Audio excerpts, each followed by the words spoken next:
नमस्कार, knocking-news.com में आपका स्वागत है। मैं हूं गिरिजेश वशिष्ठ। अमेरिका में टेंशन बढ़ गई है, खलबली बढ़ गई है, परेशानी बढ़ गई है और उस परेशानी के पीछे है चीन की घुसपैठ। अमेरिका में ही नहीं, चीन की घुसपैठ पूरी दुनिया में है और हालत ये है कि समझ नहीं आ रहा है कि इसको रोका कैसे जाए। यहाँ तक तो ठीक था कि एक गुब्बारा आसमान से उड़ता हुआ जा रहा था, उसको अमेरिका ने गिरा लिया। वो मौसम विज्ञान का कुछ गुब्बारा था और बाद में उससे ही डर लिया अमेरिका। लेकिन हालत ये है कि अमेरिका के अंदर चीन कितना घुस चुका है उसको इसका भी पता नहीं है। अमेरिका के साथ साथ भारत के लिए भी बहुत सारे खतरे चीन ने खड़े किए हैं। आज इस पे बात करेंगे। कहीं मत जाइए, चैनल को सब्सक्राइब कर लीजिए। मैं अभी हाजिर होता हूँ।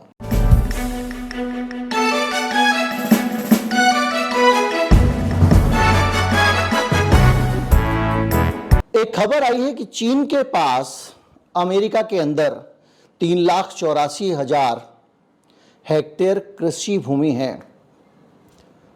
अमेरिका में सबसे ज़्यादा कृषि की ज़मीन किसके पास है? बिल गेट्स के पास है। और ये जो साइज़ है ज़मीन का, ये उस बिल गेट के पास जो ज़मीन है उससे दुगना है। यानी जिधर देखो उधर चीन की ज़मीन नज़र आती है। अमेरिका के अंदर इतनी बड़ी बड़ी ज़मीनें हैं कि आप खाली आँख तो क्या दूरबीन से भी आर पार का नहीं देख सकते हैं। इतनी ज़मीनें चीन ने खरीद ली हैं अमेरिका के अंदर और अमेरिका को इसकी भनक तक नहीं लगी। हालत ये है कि 2015 से 18 के बीच में अमेरिका ने, वहाँ पे एक नियम है कि जब भी कोई विदेशी कंपनी ज़मीन खरीदेगी तो वहाँ पर जो है वो फार्मलैंड का जो डिपार्टमेंट है उसको रिपोर्ट करेगी, उसको बताएगी। 15 से 18 के बीच में जिन्होंने रिपोर्ट नहीं किया उसको नोटिस भेजने का ही काम नहीं हुआ और उसकी वजह है स्टाफ की कमी। अब 28 वकीलों ने एक बड़ा मोर्चा खोल दिया है फार्मलैंड डिपार्टमेंट के खिलाफ। इसके अलावा वहाँ कानून बनाए जा रहे हैं, कई राज्यों ने कानून बना दिए हैं कि अब चीनी लोग ज़मीन ना खरीद सकें। ऐसा क्यों हुआ और ये अचानक चौंके क्यों? जब इतने समय से इनको पता ही नहीं चल पाया तो हुआ क्यों? आप सोचिए, 2 बिल पास कर दिए गए हैं हाउस ऑफ रिप्रेजेंटेटिव में और सीनेट में, और जिनमें कहा गया है कि विदेशी कंपनियों को कृषि क्षेत्र में घुसपैठ से रोकना है, उनको राष्ट्रीय सुरक्षा के मामले में उन पर नज़र रखनी है और भोजन की उपलब्धता को चीन के नियंत्रण में नहीं जाने देना है।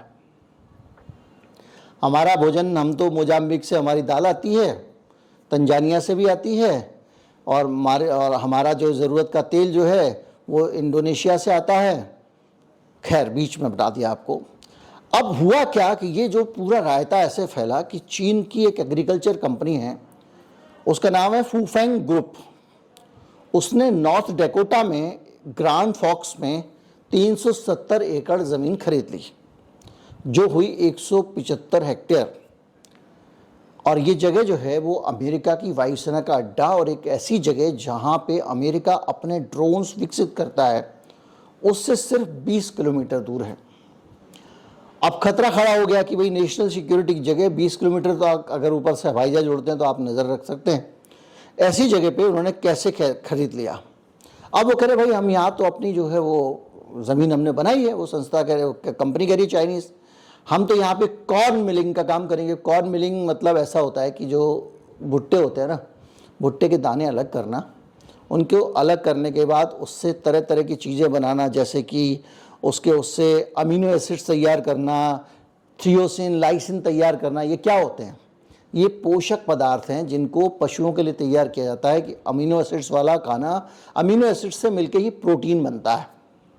सरल तरीके से समझ लीजिए तो जो बॉडी मसल्स बनती है, ये अमीनो एसिड्स का ही इसमें रोल रहता है। तो वो मक्के से वो बनाने की फैक्ट्री वहाँ उन्होंने डाल दी हवाई अड्डे के बगल में। अमेरिका वालों को पता ही नहीं था और वहाँ पे सबसे उन्नत ड्रोन जो हैं अमेरिका के वहाँ पे हैं। अब ये लेकर वहाँ पे तमाम सारा तनाव चल रहा है और एक कंपनी ने, चीन से ही जुड़ी हुई कंपनी ने सेम काम जापान में भी कर दिया। Air self defence force radar जो है उस साइट से सिर्फ 35 किलोमीटर दूर होक्काइडो में एक ज़मीन का टुकड़ा चाइनीज़ ने खरीद लिया। अब ये तो हुई ज़मीन खरीदने की बात। अगर आप देखें तो ये सिर्फ ज़मीन का मसला नहीं है। चीन हर जगह जैसे चाह रहा है वहाँ घुस रहा है। ज़मीन खरीदने के पीछे एक इरादा ये भी बताया जाता है कि चीन ज़्यादा पानी पीने वाली फसलें अपनी धरती पर करना नहीं चाहता है, जैसे चावल धान वगैरह, क्योंकि उससे उसकी धरती का पानी का स्तर बना रहेगा और वो अफ्रीकी देशों में ये सब काम करके वहाँ से धान पैदा करके मंगवाता है और अपने लोगों को खिलाता है, ताकि जो पानी खर्चो उनका हो, पानी की दिक्कत होने के बावजूद। खैर, तमिलनाडु में आप जानते हैं कि श्रीहरिकोटा है। मैं नक्शा लगा रहा हूँ, आप गौर कीजिएगा। श्रीहरिकोटा एक स्ट्रेटजिकल जगह पे है। दरअसल होता क्या है कि जब आप आसमान में कोई उपग्रह भेजते हैं, श्रीहरिकोटा को क्यों चुना गया ये समझने की ज़रूरत है। जब उपग्रह भेजते हैं तो वो जिस जिस देश के ऊपर से निकलेगा रॉकेट, एक बार ऊपर चला गया तो वहाँ पे किसी देश का कोई कब्जा नहीं है, वो फ्री ज़मीन है, कहीं भी घूम सकते हो। लेकिन उससे नीचे जिस देश के ऊपर से रॉकेट निकलेगा, आपको उस देश को सूचित करना पड़ेगा, उससे इजाज़त लेनी पड़ेगी। तो हमको सूचित ना करना पड़े, इजाज़त ना करनी लेनी पड़े। श्रीहरिकोटा ऐसी जगह है कि वहाँ साउथ में अगर आप किसी और जगह से करेंगे तो वो निकलेगा श्रीलंका के ऊपर से, लेकिन श्रीहरिकोटा से अगर निकलेगा तो श्रीलंका से अनुमति लेने की ज़रूरत नहीं पड़ेगी, वो भारत की धरती से सीधे चला जाएगा आसमान में।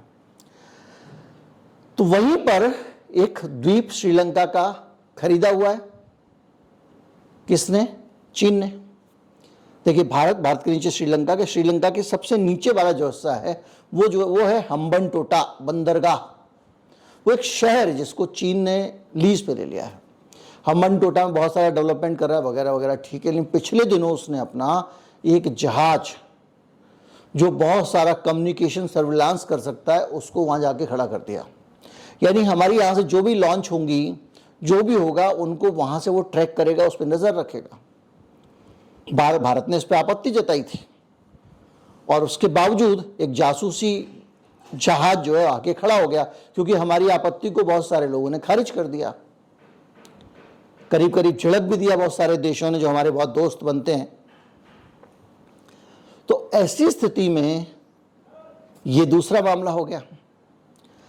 और बताता हूं आपको, अमेरिका के अंदर इतनी खलबली मची हुई है कि चाइना ने अमेरिका के अंदर मैनहट्टन जैसी जगहों पर, जो न्यूयॉर्क की ऊंची ऊंची इमारतें दिखती हैं वो मैनहट्टन है, वहाँ पे भी अपने पुलिस स्टेशन खोल दिए। अब आप सोचिए, किसी का पुलिस स्टेशन अपने देश में होगा, दूसरे देश में हो जाएगा, ये तो किसी देश की संप्रभुता के खिलाफ है। लेकिन चीन ने वहाँ जाके अपने पुलिस स्टेशन खोल दिए हैं। कहाँ पे? आपका मैनहट्टन में। और सिर्फ मैनहट्टन में नहीं, अमेरिका में बड़ी संख्या में 53 देशों में 102 पुलिस स्टेशन बनाए चीन ने। और इस पे मैंने, आपको याद होगा, एक वीडियो बनाया था, आपको बताया था कि कैसे चीन ने पुलिस स्टेशन बनाए हैं। और मैंने करीब 1 साल पहले, शायद 1 साल तो हो ही गया होगा, बताया था कि कैसे कैसे कनाडा में उसने अपना पुलिस स्टेशन खोल दिया, दूसरी जगह पे खोल दिया। तो ये पुलिस स्टेशन करते क्या हैं? चाइना का कहना यह है कि हमारी पुलिस की एक ब्रांच है जो वहाँ पे जो लोकल लोगों को अगर मदद होती है, किसी तरह की ज़रूरत पड़ती है चाइनीज़ को, तो हम कर देते हैं, ड्राइविंग लाइसेंस बनवाना हो, कुछ बनवाना हो। लेकिन पता चला कि जैसे अमेरिका में कोई आदमी रहता है जो चाइना की सरकार से असहमति रखता है, उसको ज़बरदस्ती पकड़ना, उससे बात करना, उसको परेशान करना और उसको डिपोर्ट करके चाइना भेजना, ये सब काम भी ये कर रहे हैं। ऐसा आरोप इनके ऊपर लग रहा है। देखिए, लेकिन ये आरोप मैं इसलिए कह रहा हूँ क्योंकि अमेरिका चीन के बारे में क्या बोलेगा वो आधा भरोसा तो वैसे नहीं करना चाहिए, वो आपस में उनकी खुन्नस है। लेकिन पुलिस स्टेशन है, इसमें कोई शक नहीं।